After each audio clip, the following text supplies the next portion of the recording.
Hello everyone, this is Grace. It is October the 11th, 2020, and we are continuing our study on the prophecy of Noah.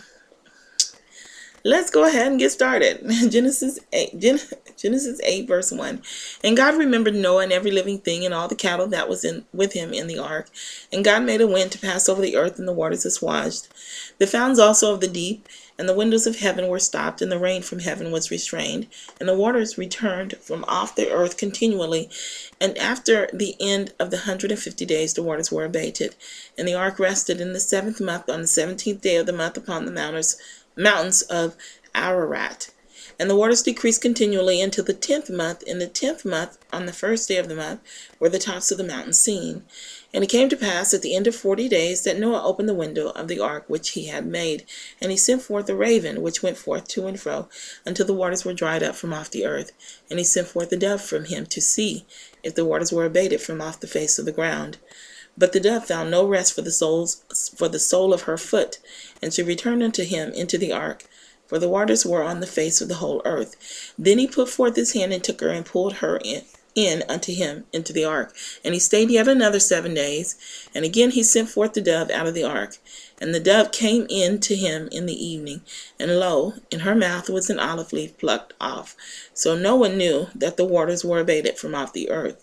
And he stayed yet another 7 days, and sent forth the dove, which returned not again unto him any more. And it came to pass in the 601st year, in the 1st month, the 1st day of the month, the waters were dried up from off the earth. And Noah removed the covering of the ark and looked, and behold, the face of the ground was dry. And in the 2nd month, on the 7th and 20th day of the month, was the earth dried. And God spake unto Noah, saying, Go forth of the ark, thou and thy wife and thy sons' wives with thee. Bring forth with thee every living thing that is with thee, of all flesh, both of fowl and of cattle, and of every creeping thing that creepeth upon the earth, that they may breed abundantly in the earth, and be fruitful and multiply upon the earth. And Noah went forth, and his sons, and his wife, and his sons' wives with him, every beast, every creeping thing, and every fowl, and whatsoever creepeth upon the earth, after their kind, went forth out of the ark. And Noah builded an ark unto the Lord, and took of every clean beast, and of every clean fowl, and offered burnt offerings on the altar. And the Lord smelled a sweet savor, and the Lord said in his heart, I will not again curse the ground any more for man's sake, for the imagination of man's heart is evil from his youth. Neither will I again smite any more every living thing as I have done, while the earth remaineth, seed time and harvest, and cold and heat, and summer and winter, and day and night shall not cease. Okay, so let's go back up. And we've already covered the first 3 verses, so we don't have to say much about that. But the ark rested on the 7th month in the 17th day upon the mount of Ararat. So it was, if we're going to use this as a prophecy, let's just look at the time frame here. So after the 7th month, the ark came to a rest, and the waters decreased continually until the 10th month. And the 10th month, on the 1st day of the month, were the tops of the mountains seen. And it came to pass at the end of 40 days that Noah opened the window of the ark which he had made. So 40 days later, he opened the window, and he sent out the raven. And then he also sent out a dove. Now, it doesn't really tell us what happened to the raven, but the way it's said, the way it's written here, it's kind of a comparison. It's like the raven was crafty, and so he sent out the raven, and the raven is out there doing his thing, and he's just fine. It doesn't indicate that the raven was sent out and couldn't find a place to put his foot on the ground. It says he sent forth the dove from him to see if the waters were abated from off the face of the ground. But he just sent forth the raven, and you kind of get the impression that he was crafty enough to be on his own out there in the waters, in the earth. Not so with the dove. But the dove found no rest for the sole of her foot, and she returned unto him into the ark, for the waters were. You see, and it tells you that the dove couldn't find, but it doesn't say anything about the raven. So the dove came back, and he waited another 7 days, and he sent forth the dove out again, and he came back, and this time the dove came back in the evening, in in her mouth was an olive leaf. And then another 7 days, and then the waters were dried up. So, as I mentioned before in the first video, I studied this because I keep bouncing forth with my understanding of not with my understanding. I understand that the desolation, if you look at the example of the desolation, Yahushua said, behold, I leave your house desolate. I can't remember the exact words. I'm sorry. I'm trying to think of too many things at once. So the desolation was the removal of Christ from the temple. He removed the Holy Spirit from the house of God. But the scattering didn't happen until 40 years later. However, I keep exchanging one definition for another, and it's causing my interpretations to the reasoning not to work out. It's not working out because I keep thinking that the fifth trumpet is the sixth trumpet and the sixth trumpet is the fifth trumpet. And so I thought to myself, if I had a better understanding of what was going on under those 150 days, then maybe I could straighten it out in my mind. But the problem with studying this was, and I prayed for this. I prayed for this to get understanding from this, but I don't have anything to compare it to. So everything I tell you is really just kind of made up. We don't know if it applies to the fifth trumpet. We will have to go through Jeremiah in order to figure it out. And we're in Ezekiel right now. So I'm going to tell you what I think. Well, I'm just going to apply it. But it doesn't really mean anything. That's what you have to understand. It just doesn't mean anything until after we can compare it. I'm only giving it to you because I studied it. Just in case it does, we'll have a scenario. But we just don't know. So, the waters prevailed 150 days. Well, it all started 7 days before. Okay? So it started, the people were given a warning 7 days before. Noah was told to go into the ark. And for 7 days, the people got to watch the animals go into that ark supernaturally. By the command of God, walked into that ark 2 by 2 for 7 days straight. So they saw what was going on, and that was their last chance for probation. So after the 7 days, probation was closed, and the waters prevailed for 150 days. We know that the judgment is the sustaining of your life. And we also see that in Ezekiel 5, where everybody is going to come under judgment, except for he's going to leave a little remnant. But outside of that, everybody dies. The fountains of the deep and the windows of heaven and the rain from heaven was okay. And after 150 days, it stopped. But it went on full-fledged for 150 days. And after that, it stopped suddenly, and then the water started to subside. Rested 7 months. Okay, and then okay, I showed you where the ark was lifted up above the earth. Okay, so I don't know if this is a good thing, but so we are going to be preserved. The saints are going to be preserved, but it's not like the ark where they're safely in the ark. We're going to be safely in the ark of God, but everybody around us is going to be seeing that we're not getting the brunt of this judgment. Okay? Everybody's going to be around to see that. So, but I mean, we're going to be safe because nothing really happened to Noah and the people in the ark. There was no persecution during that time. So we're not seeing it, but they're going to see us. Okay? So we'll go on. So it goes on until in about 10 months after, wait a minute, that's 2, 3, 4, 5, 6, 7, 8, 9, 10. About 8 months after it starts, everything is starting to clear up. And then 40 days later, now let me just say something real quick. I used a regular calendar just for ease of purpose, but Yahweh's calendar is not the regular calendar. Our beginning of the year is in January. Yahweh's beginning of the year is going to be March or April, depending upon when the spring equinox is.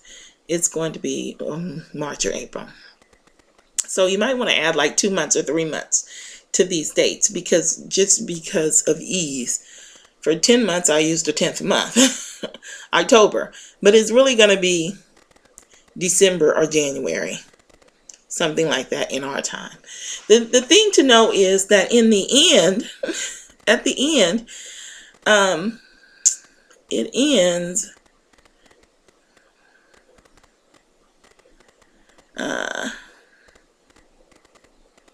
I didn't put it down here. 6th year.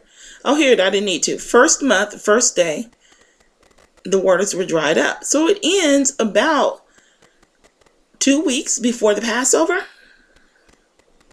2 weeks before the Passover is when everything is cleared up. The waters have all dried up. And Noah removes the cover and he gets out of the ark. And he begins to get out of the ark because it took them 7 days to get in, if you remember. But let's not skip this here. So 10 months, you could see the beginning of the mountains. 40 days later, Noah sent out a raven and a dove. Only the dove returned, but it didn't seem to indicate that we were to expect the raven to return. Now, it just seems to me that this is a contrast of good and bad here. So the wicked are out and about, and they're doing just fine. But the righteous, they go out, they dip their toes in the water, and they're like, hey, it's not safe out here. I'm going back. I'm going back. We don't really have to watch out for the waters because we walk in liberty. Okay. So the waters are not really dangerous to us. But I mean, when we go out into the world and we're like, okay, is it safe out here? And we're peeping out. And that's what's going on here. The raven, I think, represents the wicked, and they're out and about, and they're doing their thing. And that's what's going on. So this is in the 11th month. And 7 days later. And also I want to point out that this is exactly 3 months, 3 weeks, and 3 days from the original date. So, hold on, I'll show you how much trusty calculator here. Let's see.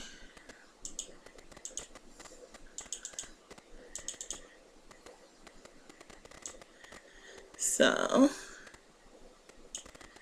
7/17/2000, and then I put in 11/10/2000. Wait a minute, I think I put in 3 months, 3 weeks, and 3 days.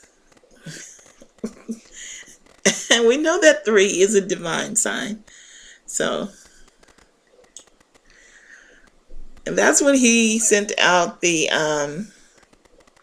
raven and the dove. So then 7 days later, he sent out the dove, and he returned with an olive branch, an olive leaf. And Noah knew the waters were abated off the earth. Okay?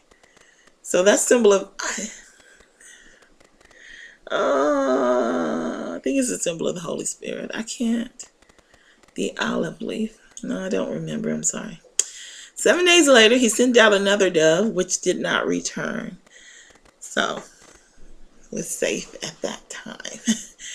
And then 601 years, first month, first day, the waters were dried up.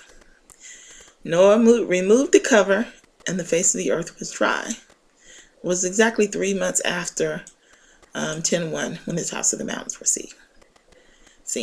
Okay, so then we get to the actual calculations here. So the 601st year, second month, 27th day, minus the actual day that he was told. He was told on the 10th. So that's 376 days. Okay, I did something wrong here. Let's do the calculations again, because it doesn't work out to be 390 days.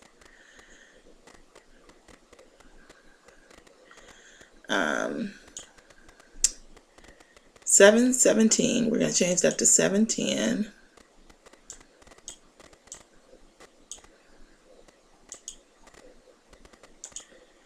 And 601st day, first month, first day. And let's calculate. Okay, that's not right. That should be 217. 210. Calculate. 326 days. Here, second month, 10th day. Oh, it's the 27th day. Okay, I'm having a hard time here. I didn't do it. Second month, 27th day. So I just did everything wrong here. It's not 2 weeks before the Passover. I got that wrong. It is after. It's about, wait a minute, I calculated that it was 3 weeks, 6 days after the Passover. That's what it came to. So 383 days plus an additional 7 days for leaving the ark. It took 7 days for them to go in. It took 7 days for them to come out. It is 390 days. Keep in mind, though, that time, the way they calculated time varied, because we would have the leap year, you know, it's probably not going to be, if you could have access to an old time calculator, it may or may not be 390 days. But for our time, it works just fine because we're using this as a prophecy. So 390 days for us is the time, is the full cycle for this. And that's one of the reasons why I decided to go ahead and just use it, even though we can't really verify it against anything. We have to go to Jeremiah and see what Jeremiah has to say and see if there's something that we can pinpoint and say, oh, okay, that's what this means, and this is what, and we'll figure that out later. But so far, this is the only thing that I really have to describe that, what's going on there. And I'm going to say, yes, okay, at the beginning of the year, not as I originally thought, at the end of the year, after the, because I was thinking it would start at the 5 months after the 7th trumpet, or the Day of Atonement. But no, it's going to start at the beginning of the year. It'll go through the beginning of the year, 5 months. And then it'll stop. Things will calm down slowly, slowly, slowly, slowly until the beginning of the year. And we will seem to have a nice, comfortable, it seems to be nice and comfortable right around the second month of the year. And that'll be on God's calendar. That'll be, a second month on God's calendar. That'll be April or May on our calendar. And then that's when, right after that is when the destruction will just come upon us suddenly. All right, so that's my interpretation. Just keep in mind that it's just a theory. I can't stress that enough. It's a theory, but hopefully we will be in Jeremiah soon, and we will be able to see, we'll be able to test it and study it and see if we can match something up. So anyway, I'll leave it at that. I think I said everything that I had to say. If you have any questions or comments, you can leave them below. Thank you. Bye.